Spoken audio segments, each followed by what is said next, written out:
Journalist Shankar కు bail ఇప్పించడం సరికాదంటూ కన్నీటి పర్యంతమైన బాధితురాలు. తన జీవితాన్ని అతడు నాశనం చేశాడని మండిపాటు. బీహార్ ప్రజలను కించపరిచేలా మాట్లాడిన రేవంత్ పై చర్యలేవి? తమ రాష్ట్రానికి వచ్చే ముందే వైఖరి స్పష్టం చేయాలని రాహుల్ కు పీకే డిమాండ్. తనపై వచ్చిన మావోయిస్టుల లేఖపై స్పందించిన మంత్రి సీతక్క.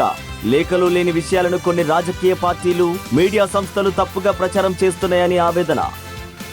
ఒడిశాలో అట్టహాసంగా ప్రారంభమైన జగన్నాథుని రథయాత్ర. లక్షలాదిగా తరలివచ్చిన భక్తజనంతో కిక్కిరిసిపోయిన పూరి. తమిళనాడు వేలూరు బస్టాండ్ వద్ద బీభత్సం సృష్టించిన ఆవులు. ఒక్కసారిగా జనంపైకి దూసుకెళ్లడంతో అక్కడికక్కడే ఒకరు మృతి, మరొకరికి తీవ్ర గాయాలు. గుజరాత్లోని జగన్నాథ రథయాత్ర ఊరేగింపులో అపశృతి.